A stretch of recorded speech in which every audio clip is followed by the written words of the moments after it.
اللهم احسن عاقبتنا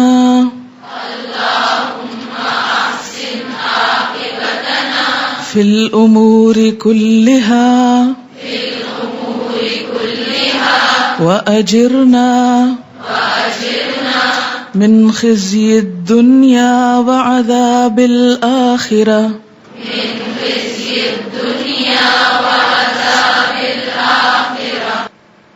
اللہم اے اللہ احسن اچھا کر دے عاقبتنا ہماری عاقبت کو، آخری حصے کو، فی الامور معاملات میں، کاموں میں، کلہا سارے کے سارے، یا اللہ ہمارے سارے کاموں کا انجام، اختتام، عاقبت بہت اچھی ہو، وَأَجِرْنَا اور بچا ہم کو من خزی الدنیا دنیا کی رسوائی سے، وعذاب الآخرہ اور آخرت کے عذاب سے۔ انجام کی بھلائی انسان کی خوش قسمتی کی علامت ہے۔ ایک انسان خواہ ساری زندگی اچھے کام کرتا رہے، لیکن اگر اپنی زندگی کے آخر میں کوئی ایسا غلط کام کر جائے جو اللہ تعالیٰ کو سخت ناپسند ہو، تو اس کی وجہ سے پچھلے تمام اچھے کام بھی ضائع ہو کر رہ جاتے ہیں۔ انسان کا انجام اس کے اعمال کے آخری حصے پر خاص طور پر منحصر ہے۔ اس لیے اچھے اعمال کی توفیق طلب کرنا بھی ضروری ہے، جیسے ہم دعا مانگتے ہیں اللہم وفقنا لما تحب وترضی، کہ اے اللہ ہمیں اس چیز کی توفیق دے جس کو تو پسند کرتا ہے، جس پہ تو راضی ہے۔ تو اس کے ساتھ ہی یہ کہ مرتے دم تک ہم اچھائی پر قائم رہیں۔ تو اللہم احسن عاقبتنا فی الامور کلہا، اچھا کر انجام ہمارا سب کاموں میں۔ کوئی بھی اچھا کام جو ہم شروع کریں اس کو تکمیل تک بھی پہنچائیں، کیونکہ بعض اوقات ہم ایک اچھا کام شروع کر لیتے ہیں، اس پر خوب محنت کرتے ہیں، پھر کچھ عرصے کے بعد ہمارا دل اس سے اکتا جاتا ہے اور ہم اس کو چھوڑ دیتے ہیں۔ تو جب تک ایک چیز کی تکمیل نہ ہو جائے اس کا پورا لطف اٹھایا نہیں جا سکتا۔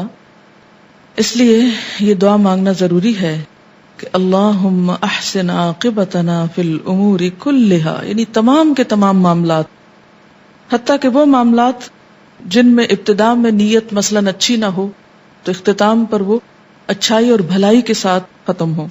مثلاً جیسے آپ لوگوں نے قرآن پاک شروع کیا تو ہو سکتا ہے شروع میں ایسے ہی وقت گزارنے کے لیے یا صرف جاننے کے لیے آپ نے اس کی ابتدا کی ہو، لیکن وقت کے ساتھ ساتھ جو آپ اس کو پڑھتے گئے، اس کے اندر انوالو ہوتے گئے، پھر آپ کی نیت مزید خالص ہوتی گئی، عمل کی نیت بنتی چلی گئی، تو یہ ساری چیزیں مل کر اختتام تک جب انسان مثلاً قرآن کے پہنچتا ہے تو انسان کی سوچ، اس کا عمل، اس کا سب کچھ بہت بہتر ہو چکا ہوتا ہے۔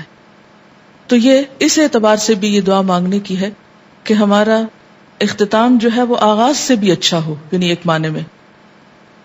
اور پھر یہ کہ عذاب الآخرہ یہ ویسے بھی رسوائی کا سبب ہے، تو جہاں دنیا کی رسوائی سے پناہ مانگی گئی ہے وہاں آخرت کا عذاب استعمال ہوا، اور عذاب خود رسوائی کا سبب ہے۔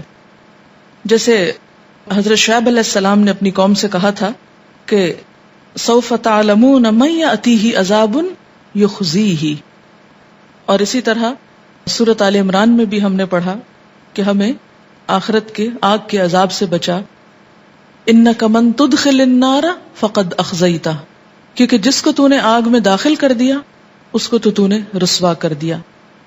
تو آخرت کی رسوائی دراصل کیا ہے؟ آخرت کا عذاب ہی ہے۔ اور دنیا کی رسوائی کیا ہے؟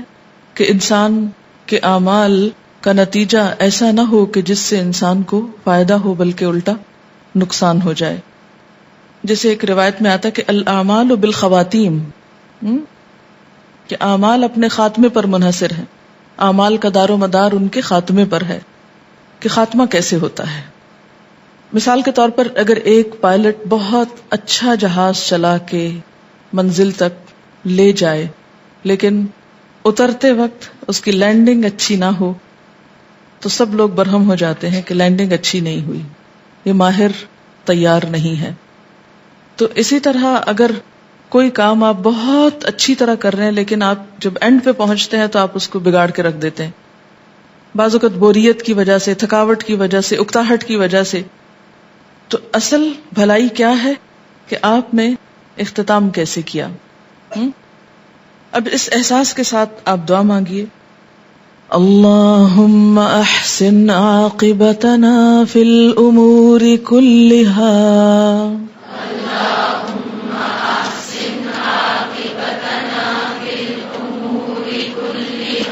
وأجرنا من خزي الدنيا وعذاب الآخرة